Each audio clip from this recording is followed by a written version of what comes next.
ज्या लोकांचा अशा गोष्टीवर विश्वास नाही, मी त्यांना हां. अजिबात जबरदस्ती करणार नाही, की हे माना. ओके.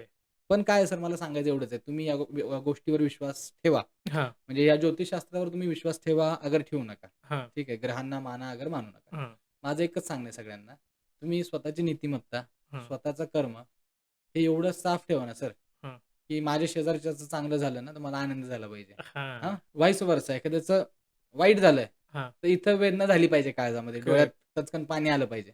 हां, तेवढी माणुसकी जर जिवंत असेल आणि हां, एवढ्या जर तुम्ही निष्काम मी म्हणेन निर्मळ मनाने जर समाजात वावरत असाल, की एखाद्याचं हां, चांगलं झाल्यावर आनंद होतोय, वाईट हां. झाल्यावर दुःख होतंय, हं. तर तुम्ही एक मी म्हणेन संवेदनशील व्यक्ती आहात आणि तुमचा कुठलाच ग्रह काही बिघडवणार नाही सर. नाहीतर आजकाल उलटं झालं हो सर, करेक्ट. कलियुगामध्ये उलटं आहे. एखाद्याचं दुःख सुद्धा माणूस गॉसिपिंगचा विषय बनवत हो, बरोबर आहे. बरोबर ना? म्हणजे चव घेऊन त्या गोष्टी चघळल्या जातात. चघळल्या हे जातात. म्हणजे फार वाईट गोष्ट आहे, की म्हणजे कुठे करेक्ट. चाललाय समाज किंवा हं. आणखीन पुढच्या येणाऱ्या काही कालावधीमध्ये काय टेंडन्सी आणि माइंडसेट लोकांचा असेल, हां. फार विदीर्ण करणारी परिस्थिती आहे. त्यामुळे आजच्या जेनझीला तरी आपण एवढंच सांगू, नाही विश्वास नका ठेवू. फक्त एवढ्याच गोष्टी फॉलो करा. स्वतःच्या कर्मांना घाबरा. कारण कर्म आरसा बनून आज ना उद्या तुमच्या समोर उभे येणार राहणार आहेत. आहेत आणि आरशात बघितल्यावर स्वतःच्या डोळ्यात डोळे घालून माणसाला अभिमानाने बघता यायला बघता आलं पाहिजे. पाहिजे. असं आपल्यालाच आपल्यापासून नजर चोरायची कधी वेळ पडू नये आयुष्यात. एवढ्या गोष्टी जर तुम्ही अंगी बाणवल्या, काही गरज नाही कुठल्या ज्योतिषाकडे जायची, कोणाला पत्रिका हां. दाखवायची आणि कुठलेही उपाय करायची सुद्धा गरज नाही पडणार. हेच करेक्ट. माझं सांगणं आहे आज.